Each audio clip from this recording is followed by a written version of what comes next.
সুপ্রিয় শিক্ষার্থীরা, আজকে আমরা ইংলিশ সেকেন্ড পেপারের voice change active to passive এর দ্বিতীয় পর্ব পার্ট 2 নিয়ে আলোচনা করব। আমি এম রাশেদুল হক। এই ক্লাসটা মূলত যদিও ক্লাস 7-8 জন্য, কিন্তু ক্লাসটা তোমরা সবাই করতে পারো ক্লাস 7 থেকে 10 পর্যন্ত, কারণ এই ভয়েস চেঞ্জটা সব ক্লাসেই আছে। তো আমরা শুরু করি। আমি পার্ট 1-এ তোমাদের অ্যাক্টিভ থেকে প্যাসিভে আমি তোমাদের বলেছিলাম যে অ্যাসার্টিভ সেন্টেন্সকে কিভাবে অ্যাক্টিভ থেকে প্যাসিভ করতে হয়। আজকে আমরা ইন্টারোগেটিভ সেন্টেন্সের অ্যাক্টিভ থেকে প্যাসিভ কিভাবে করতে হয় সেটা নিয়ে আলোচনা করব। তাহলে আমরা আগে রুলসটা দেখে নিই। প্রথমে টেন্স অনুসারে অক্সিলিয়ারি ভার্ব, দ্বিতীয়ত অবজেক্টিভ সাবজেক্ট হবে, যেটা আগেও আমরা করছি। 3 নম্বরে মূল ভার্বটির পাস্ট পার্টিসিপল ফর্ম বসবে।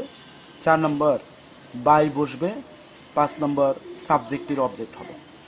শেষে একটা প্রশ্নবোধক চিহ্ন হবে। তাহলে দেখো, আমরা অ্যাসার্টিভ সেন্টেন্সকে যে প্যাসিভ করলাম সেটার সাথে এটার পুরোপুরি মিল আছে। তো কি পার্থক্যটা? ওইখানে ছিল অবজেক্টটাকে সাবজেক্ট প্রথমে করবা, দ্বিতীয়ত টেন্স অনুসারে অক্সিলিয়ারি ভার্ব বসাবা। আর এখানে শুধুমাত্র এই জায়গাটা চেঞ্জ করা হয়েছে যে অবজেক্টিভ সাবজেক্ট, এটা ঠিকই আছে, টেন্স অনুসারে অক্সিলিয়ারি ভার্ব বসে, এটাও ঠিক আছে, তবে স্থান পরিবর্তন, মানে অক্সিলিয়ারি ভার্বটা সামনে গেছে আর সাবজেক্টটা পরে আসছে, আর সব কিন্তু আগের মতোই আছে।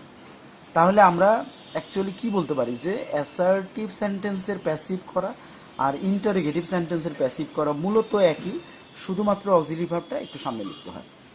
ওকে, আচ্ছা, তাহলে আমরা একটা এক্সাম্পল দিয়ে দেখি। Are you making tea? Are you making tea? তাহলে আমরা এটাকে যখন প্যাসিভ করব, একটু টেকনিক্যালি যদি আমরা করি, এইখানে অবজেক্টটা আগে আমরা খুঁজে বের করি। ওই আমরা যেভাবে অ্যাসার্টিভ সেন্টেন্সের প্যাসিভ করলাম ঠিক ওইভাবে যদি আমরা করি, তাহলে এখানে দেখো অবজেক্ট কোনটা?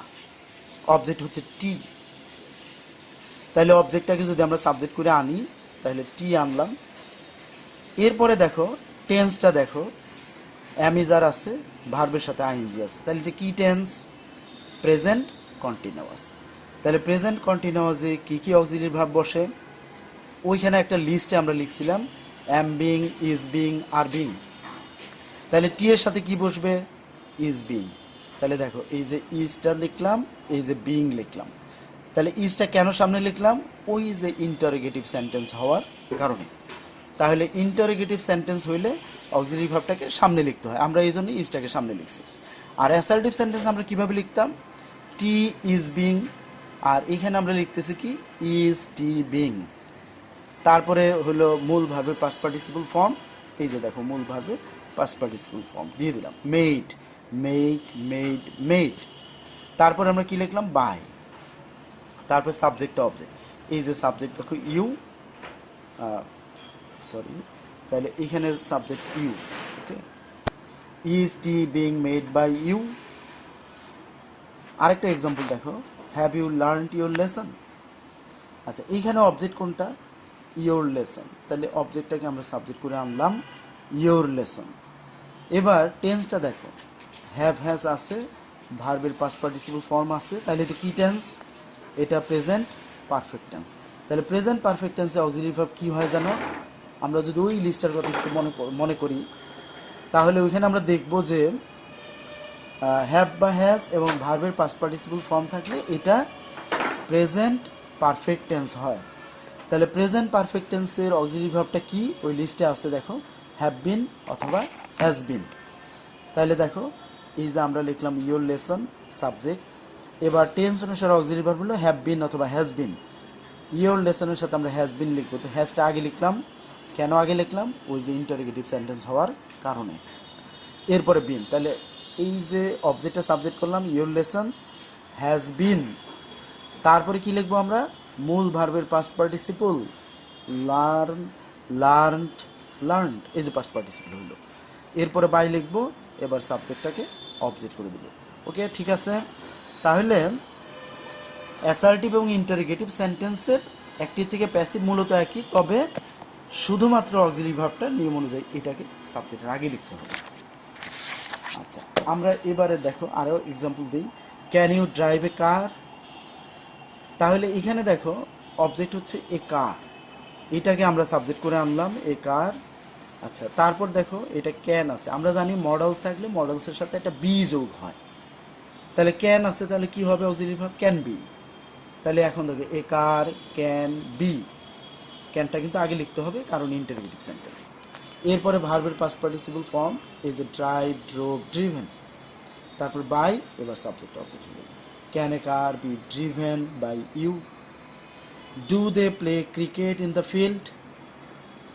এখানে অবজেক্ট দেখো, ক্রিকেট হলো অবজেক্ট, লিখলাম, সাবজেক্ট করে দিলাম।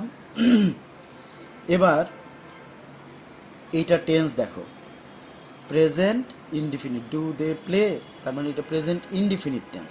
তাহলে প্রেজেন্ট ইনডিফিনিট টেন্সে অক্সিলারি ভার্ব কি হয়?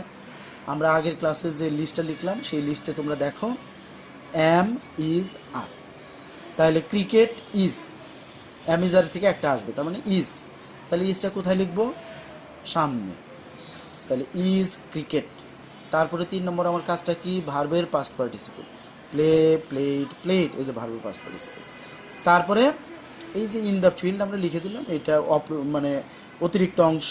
তারপর আমরা বাই লিখলাম, এবার সাবজেক্টটাকে অবজেক্ট করে দিন, দে, দেন। আচ্ছা, হু যুক্ত অ্যাক্টিভ ভয়েসকে কিভাবে প্যাসিভ করে? হু ইন্টারগেটিভ সেন্টেন্স যখন হু দিয়ে হয়, শুরু হয়, তখন ওইটা প্যাসিভ করার জন্য একটা স্পেশাল নিয়ম আছে। আমরা নিয়মটা একটু দেখে নেই।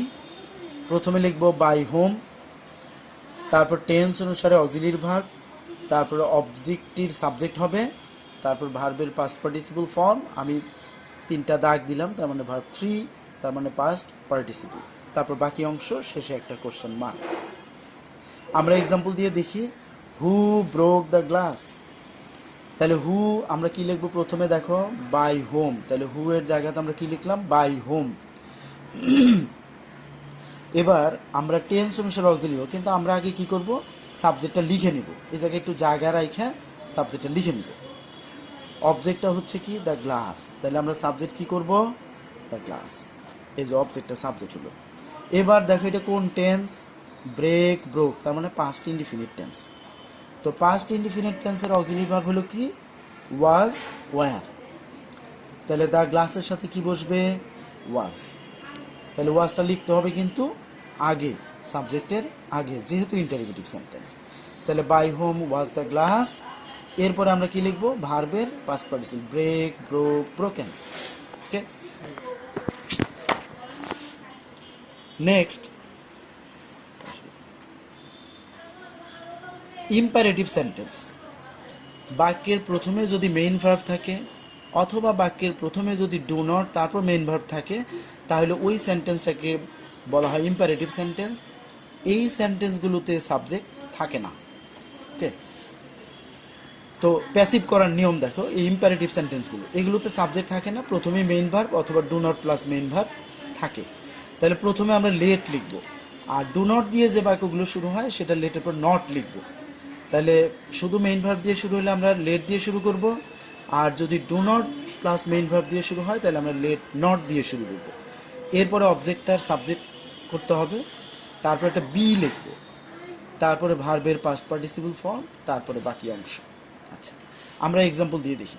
Do the sum at once, এখানে কি আছে দেখো? Main verb. সাবজেক্ট আছে? নাই, প্রথমেই মেইন ভার্ব, তাহলে এটা একটা ইম্পারেটিভ সেন্টেন্স। আমরা প্যাসিভ করি, প্রথমে কি দিব? লেট। এই দেখো আমরা প্রথমে লেট লিখলাম। অবজেক্ট কোনটা?